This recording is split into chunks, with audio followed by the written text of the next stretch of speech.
A great majority of the 2.2 million licensed firearms owners in Canada do enjoy shooting sports as well as hunting and collecting and heritage, but a majority of them enjoy shooting sports. And it's something I've enjoyed with my wife, with my coworkers, with some very good friends. We've made teams to compete with. Time on range is always safe. And it has been made safe by extremely effective gun control, legislations and laws, and range rules. Not only that, but it's safe because it's supported by a great community. And in my experience, just like in the majority of Canadians' experience, it's been safe. It's one of the safest sports out there, safer than all the other sports I've ever participated in. And it's shared with anyone, all races, all genders, all ages. Unfortunately, in Canada, our sport is not very well known. Shooters, competitive shooters, have not really disclosed much of what they do on some Sunday mornings or Saturday mornings, some weeknight practices. They don't reveal that stuff because, there's too many Canadians that associate guns with crime, guns with bad things. That fearfulness and emotion really has no place in our sport. Our sport is a sport just like any other. And what's been happening right now is that our sport is under attack by a ridiculous and ineffective and wasteful gun ban. And at the center of this political scapegoat is the AR-15, which is the most commonly used in our sport. It's sporting equipment, and it's no different than any semi-automatic out there.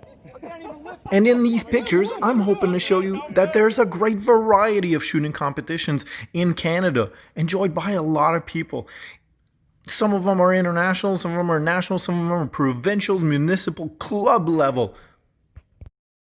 Some of them have been around for hundreds of years and are heritage competitions. And don't forget the Olympics. There is shooting in the Olympics.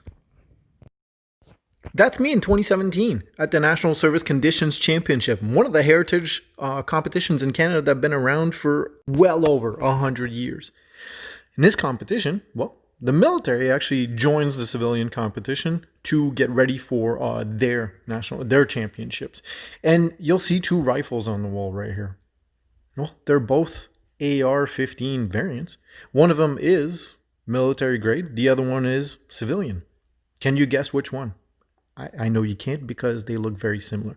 So the one on the right is a C7, a Canadian Armed Forces rifle, and the one on the left is mine. Once I left the military, becoming a competitive sports shooter became quickly one of my priorities.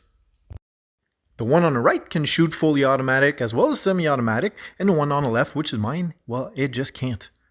The one on the right, they can put as many rounds in the magazine as they can when they currently use 30-round magazines. The one on the left, the civilian one, only 5.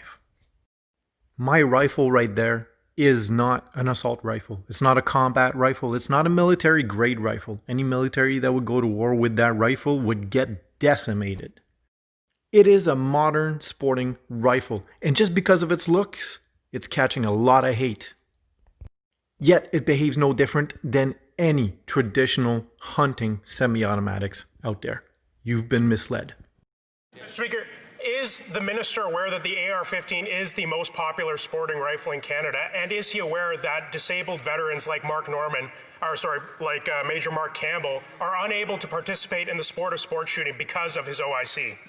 The Honourable Minister. I can assure the member what I am aware of is that the AR-15 and other weapons like them have been used in mass killings in Canada on many occasions, at the École Polytechnique, at Dawson College, again at the Quebec Mosque, in Moncton. They've also been used, the AR-15 in particular, at the terrible tragedy in places like Sandy Hook where a bunch of kids were killed.